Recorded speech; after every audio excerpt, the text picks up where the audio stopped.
చాలాసార్లు మంచి వ్యాపారాలు కూడా ఎందుకు కష్టాల్లో పడతాయి, లేదా బాగా నడుస్తున్నా కూడా వాటి పూర్తి సామర్థ్యాన్ని ఎందుకు అందుకోలేకపోతున్నాయి?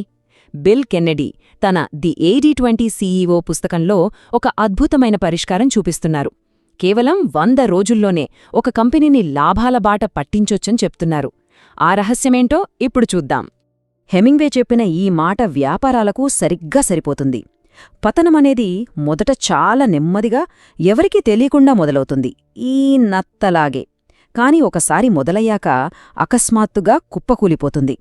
ఆ ప్రమాదాన్ని చాలా వ్యాపారాలు ఆలస్యంగా గుర్తిస్తాయి. అప్పటికే జరగాల్సిన నష్టం జరిగిపోతుంది. ఒకప్పుడు మార్కెట్లో అద్భుతంగా రాణించిన కంపెనీలు కూడా ఎందుకిలా దారి తప్పుతాయి? అమ్మకాలు పడిపోవడం, లాభాలు తగ్గిపోవడం, ఉద్యోగుల్లో ఉత్సాహం లేకపోవడం, వీటన్నింటికీ అసలు కారణం ఏంటి? మనం అనుకున్నంత పెద్ద సమస్య ఏమీ కాకపోవచ్చు. అసలు మూలం ఎక్కడుందో చూద్దాం. ఈ సమస్యకు పరిష్కారం పెద్ద పెద్ద బిజినెస్ స్కూల్స్లోనో కాంప్లెక్స్ థియరీస్లోనో లేదు. ఆశ్చర్యంగా ఒక తోటలో దొరికింది. విల్ఫ్రెడో పారెటో అనే ఒక ఇటాలియన్ మేధావి తన తోటలో గమనించిన ఒక చిన్న విషయం వ్యాపార ప్రపంచాన్ని మార్చే ఒక పెద్ద సూత్రంగా మారింది. పారెటో తన తోటలో ఒక విచిత్రమైన విషయం గమనించాడు. తన మొక్కల్లో కొన్ని మాత్రమే, అంటే సుమారుగా ఓ 20% మొక్కలు ఏకంగా 80% బఠానీలను ఉత్పత్తి చేస్తున్నాయి. మిగిలిన 80% మొక్కల నుంచి కేవలం 20% పంట మాత్రమే వస్తుంది. ఈ చిన్న పరిశీలనే ప్రపంచ ప్రసిద్ధి చెందిన 80/20 నియమానికి పునాది వేసింది.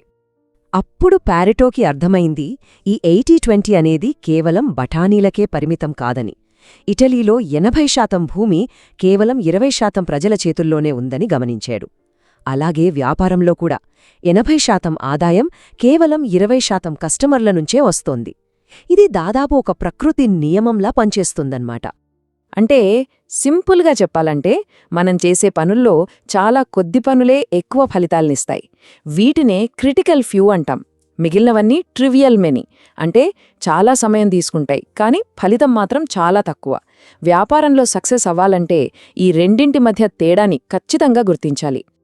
సరే, బావుంది, ఈ సూత్రం అర్థమైంది.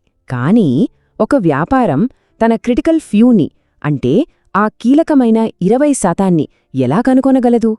ఆ స్టార్ కస్టమర్లని, ఆ స్టార్ ప్రాడక్ట్స్ని ఎలా గుర్తించాలి?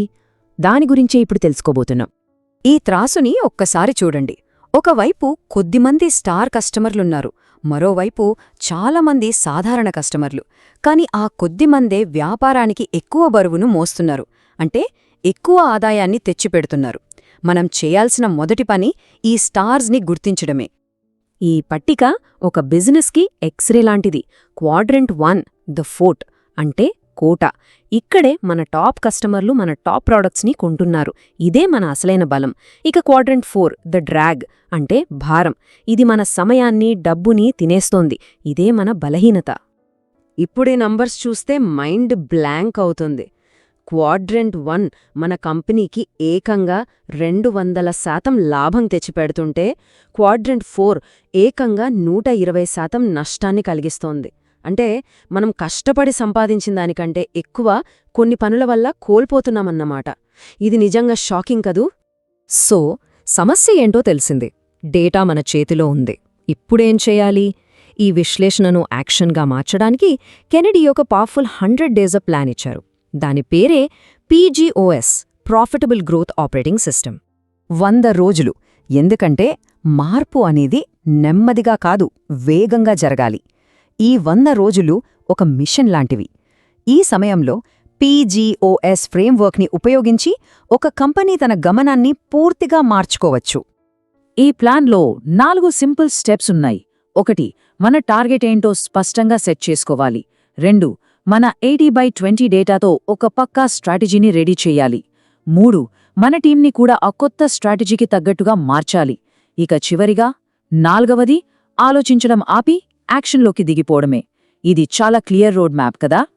చాలామంది 80-20 అంటే ఏవో తీసేయడం, కట్ చేయడం అనుకుంటారు. కానీ అసలు లక్ష్యం అది కాదు. అనవసరమైన భారాన్ని తగ్గించుకుని అసలైన వాటిమీద ఫోకస్ పెట్టి దాని ద్వారా నిజమైన వృద్ధిని సాధించడం. అది ఎలాగో ఇప్పుడు చూద్దాం. ఈ చిత్రం చూడండి. చాలా వ్యాపారాలు ఎడమవైపున ఉన్న ఆ చిక్కుముడిలా ఉంటాయి. 80-20 సూత్రం ఒక భూతద్దంలా పనిచేసి ఆ చిక్కుముడి నుంచి స్పష్టతనిస్తుంది. మన సమయాన్ని, డబ్బుని, ప్రతిభను ఎక్కడ పెట్టాలో క్లియర్గా చూపిస్తుంది. అప్పుడు వృద్ధి దానంతగడే వస్తుంది. ఈ ఫనెల్ చూడండి. పైన చాలా గందరగోళం, అనవసరమైన పనులుంటాయి. కానీ వాటిని ఫిల్టర్ చేసి కేవలం విలువైన వాటిని మాత్రమే కిందికి వెళ్ళనిస్తే అప్పుడు వృద్ధి అనే బాణం పైకి దూసుకుపోతుంది.